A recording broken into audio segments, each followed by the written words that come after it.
Chers frères et sœurs en Christ, chers enfants de Dieu, bonjour, je vous salue dans le beau et précieux nom puissant de Jésus-Christ de Nazareth. Une grande a été ma joie de ce que nous nous retrouvons encore ce matin pour pouvoir partager ensemble la parole de Dieu. Prions rapidement. Avant de nous te rendons grâce. Merci Jésus-Christ de Nazareth pour ton amour. Merci pour ta grâce. Merci pour ce beau jour que tu as créé encore en notre faveur. Que ton nom soit célébré, que ton nom soit exalté, que ton nom soit loué, Père. Assiste-nous maintenant, Papa, et que les anges de Dieu montent la garde. Au nom puissant de Jésus-Christ de Nazareth. Amen. Merci. Rapidement, nous sommes dans le livre de Matthieu. Matthieu chapitre 2, nous lisons du 1er jusqu'au 12e verset. Jésus naquit à Bethléem en Judée à l'époque où Hérode était roi. Après sa naissance, des savants spécialistes des étoiles vinrent d'Orient. Ils arrivaient à Jérusalem et demandaient où est l'enfant qui vient de naître, le roi des Juifs. Nous avons vu son étoile apparaître en Orient et nous sommes venus l'adorer. Le verset 3. Quand le roi Hérode apprit cette nouvelle, il fut troublé, ainsi que toute la population de Jérusalem. Il convoqua tous les chefs des prêtres et les maîtres de la loi et leur demanda où le Messie devait naître. Il lui répondit à Bethléem en Judée, car voici ce que le prophète a écrit.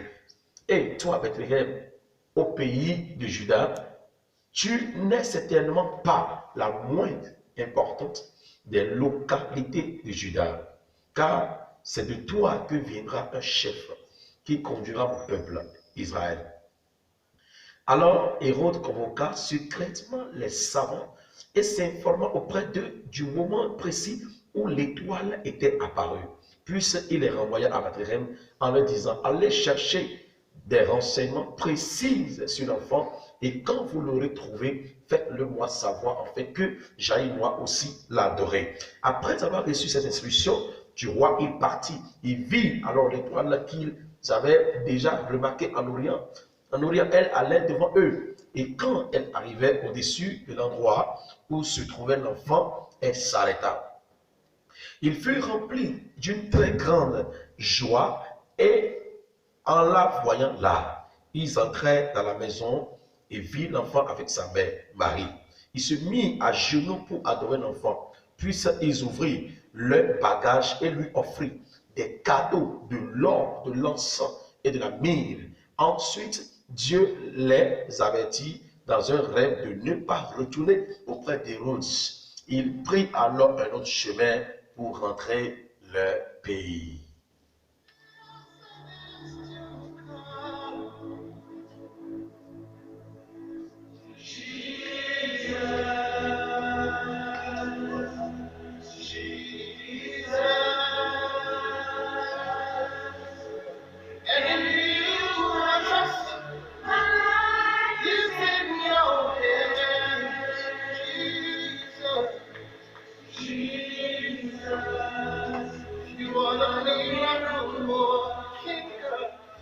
Chers frères et sœurs en Christ, voilà, nous allons parler ce matin sur les prix et les récompenses d'adoration.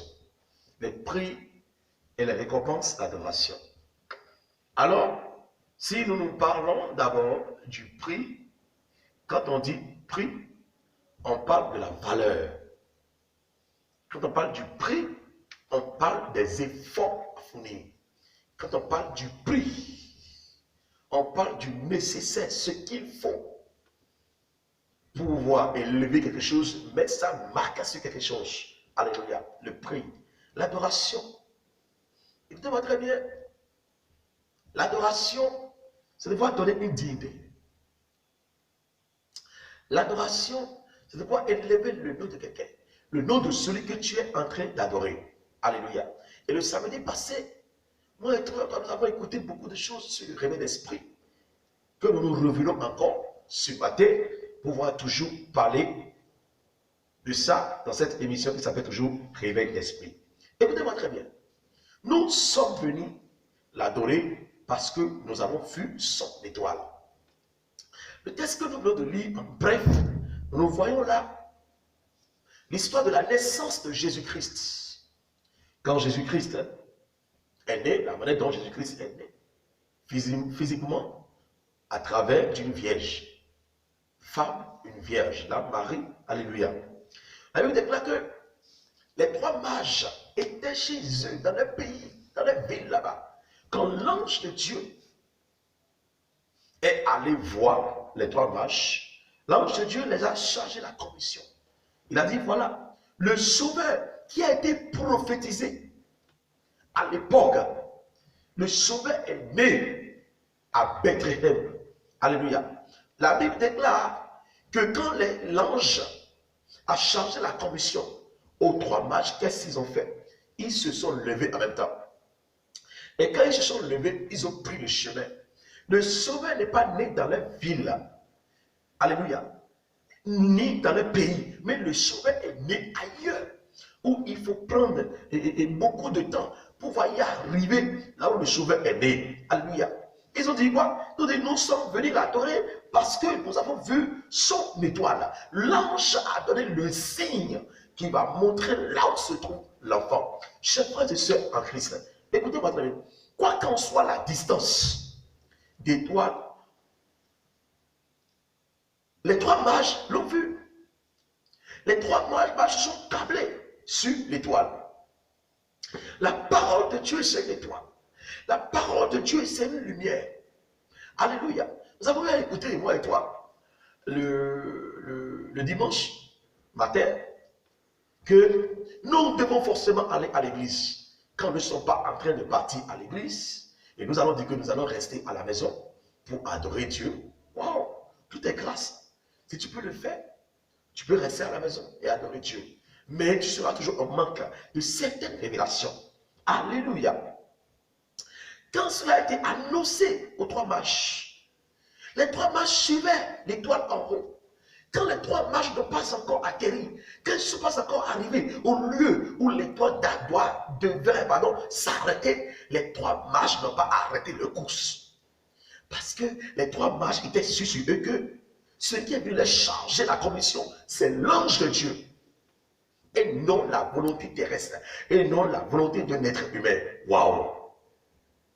Cela m'a beaucoup touché. Cela m'a beaucoup touché. J'ai dit comment ces personnes ont été très loin. Ils ne savaient pas là où se trouvait l'enfant. Mais ils avaient toujours gardé ce qu'ils avaient vu, dans le spirituel. Alléluia. Que Dieu nous protège. Dis Amen. Tu dois faire tout possible pour que le lieu de ton église ne soit pas loin pour toi. Je dis bien, le lieu de ton église ne soit pas loin pour toi. Alléluia. Si nous quittons chez nous à la maison, et c'est que nous avons resté à la maison pendant un mois, un an, deux ans, 3 ans, et que nous trouvons le boulot quelque part. Quoi qu'en soit la distance de là où nous avons trouvé le boulot, nous faisons tout possible pour aller au boulot à l'heure. Nous faisons tout possible pour ne pas manquer le boulot. Mais quand il s'agit de notre église, qu'est-ce que nous disons? Non, le lieu de l'église là est loin. Là où se trouve l'église là, c'est loin. Je ne peux pas aller. Non, chers frères et sœurs en Christ, pour adorer, ce n'est pas ça. Ce n'est pas comme ça qu'on adore. Jésus-Christ est un hôtel. Jésus-Christ, c'est un hôtel. La Bible déclare que devant son nom, tout genou fléchira. Et que toute langue confessera que Jésus-Christ est quoi? Jésus-Christ est Seigneur. On fléchit ses genoux devant quoi? Devant un hôtel. Et tout hôtel dans ce monde, que ce soit hôtel satanique ou hôtel de Dieu, tout hôtel forcément porte un nom sur lui. Alléluia. Ils ont dit, nous sommes venus l'adorer Parce que nous avons vu son étoile. Quoi qu'en soit la distance d'étoile, on la voit toujours briller. Je dis, on la voit toujours briller. Quoi qu'en soit la distance de l'étoile, on la voit toujours briller. Alléluia. L'étoile ne brille pas dans la journée, mais non. Mais elle brille dans les ténèbres. Autrement de dire quoi? Tout ce que tu traverses comme difficulté, ne regarde pas cette difficulté. Cette difficulté ne doit pas t'arrêter. Cette difficulté ne doit pas t'embêter. Alléluia. L'apôtre Paul a dit quoi? L'apôtre Paul se trouvait dans des faiblesses. Je ne sais pas si je dis l'impossibilité ou je manque de mots. Mais il demandait l'aide de la part de Dieu. Dieu lui a dit, Paul, c'est dans ta faiblesse que je manifeste ma puissance. Alléluia. C'est dans les difficultés qu'on connaît la capacité de quelqu'un. Alléluia. C'est dans les difficultés qu'on connaît si vraiment tu es adorateur ou pas. C'est dans les difficultés qu'on va voir si tu es vraiment un chrétien. Jésus même, quand cela s'était annoncé sur sa vie, la vie difficile, il est allé sur la montagne des Oliviers, dans le champ de Gethsémani. Mais il a prié son Père. Jésus a déjà vu ce qui se passait avec lui. Alléluia. Jésus priait pour son Père, pour que la chose s'accomplisse, mais non. Jésus priait son Père. Et il demandait à son Père, Père, si cela ne vient que de ta volonté, éloigne-le. Éloigne-moi cette coupe, éloigne-la, papa. Mais son Père n'a pas éloigné. Ce qui veut dire que son Père était d'accord de ce que ces choses se passent avec sa vie. Alléluia. Pour adorer Dieu, on paie le prix. Je te dis, on paie le prix. Toi qui quittes chez toi et tu prends de taxi à longue distance pour aller à l'église, c'est un prix que tu payes. C'est un prix. Alléluia. Toi qui balayes l'église, c'est un prix que tu payes. Tu ne sais pas. Ces trois mages, ils ont payé le prix très cher. Le texte vient de nous dire quoi? Qu'ils ont quitté très très loin. Ils regardaient l'étoile en haut jusqu'à ce qu'ils sont arrivés au lieu où l'étoile s'était arrêtée. Quand ils sont entrés dans la maison, mais qu'est-ce qu'ils ont fait? Ils ont fait sortir des cadeaux. La Bible dit quoi? Qu'ils ont fait sortir des cadeaux. Ils ont offert de l'or, de myrrhe, de l'encens à cet enfant merveilleux. Ils ne sont pas allés adorer Jésus-Christ les mains croisées. Mais non, l'onction, ce n'est pas en restant les mains croisées que l'onction va manifester ou l'onction va travailler. Mais non. Même en mettant sa foi en avant, c'est aussi un prix qu'on paye. Tu dois payer le prix. Pourquoi tu refuses de payer le prix? Jésus a payé le prix à ma place. Je n'ai plus un prix à payer. Ça, c'est la parole de la foi. Si tu n'as plus un prix à payer, il fallait rester à la maison et ne pas travailler. Et voir si tu vas manger. Je ne parle pas du prix Chanel, d'accord? Cela, nous pouvons appeler cela le prix Chanel. Alléluia. Ils ont payé le prix. Le prix à payer pour que l'étoile brille. Nous venons à l'église. Chacun de nous, Dieu a déposé en nous une étoile. Et nous devons travailler. Écoutez-moi très bien. Je vais te dire une chose. Prends-moi comme ça. Mais c'est une vérité. Un être humain de la vie a besoin. Un être humain de la vie a deux pères. Je dis deux pères. Tu as deux pères. Ton père biologique, celui par qui Dieu t'a envoyé dans le monde, et ton père qui va te ramener dans ta destinée. Les deux ne sont pas les mêmes.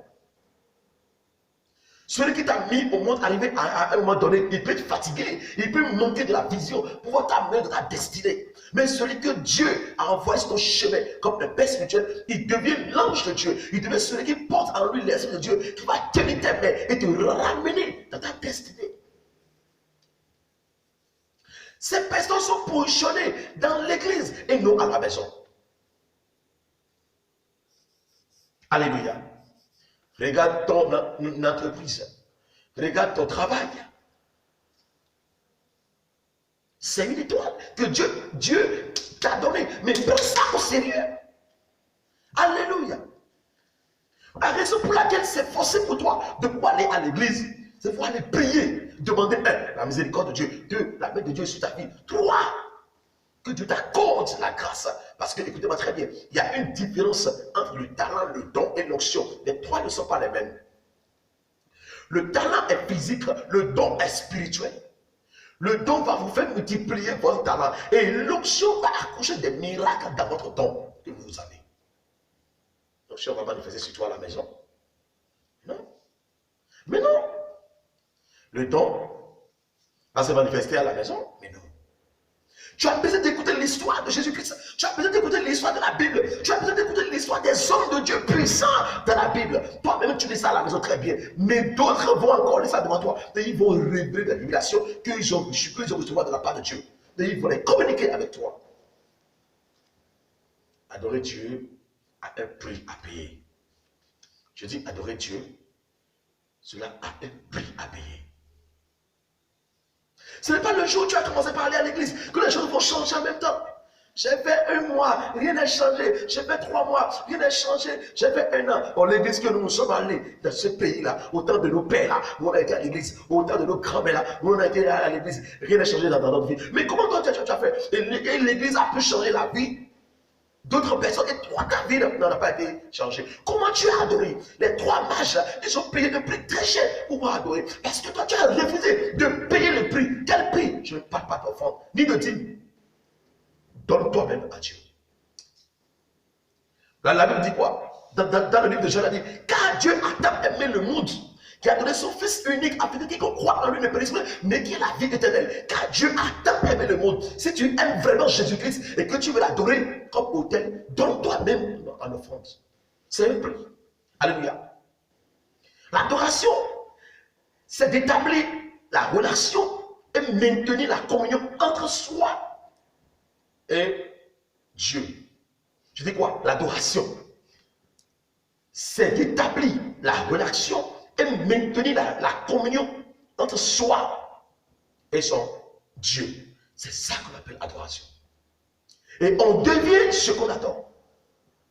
Nous devenons ce que nous adorons. Nous allons lire quelque chose rapidement dans le livre de Jean, chapitre 22. Jean chapitre 22, rapidement. Jean chapitre 22. Merci Jésus parce que tu es là, tu me soutiens. Alléluia. Jean, voilà, dans le livre de Jean, pardon, Jean chapitre 4. Jean chapitre 4, lisons rapidement. Jean chapitre 4, alléluia, verset 22. Jean chapitre 4, verset 22. Voilà, il dit, merci Jésus. Vous, les Samaritains, vous adorez Dieu sans le connaître. Nous, les Juifs, nous l'adorons et le connaissons, car le salut vient des Juifs. Mais le moment vient et il est même déjà là où les vrais adorateurs adoreront le Père en état guidé par son esprit et selon sa vérité. Car tels sont les adorateurs que veut le Père. Dieu est esprit et ceux qui l'adorent doivent l'adorer en état guidé par son esprit et selon sa vérité. Alléluia. Le réveil d'esprit. Mon frère, ma soeur, Dieu est esprit. Tu viens à l'église, mets-toi en esprit avec le Saint-Esprit, sinon tu ne peux pas tenir, tu ne peux pas tenir. Affaire de l'église, ce n'est pas affaire de la chair, mais non. Alléluia. Affaire de l'église, ce n'est pas affaire de la chair, mais non.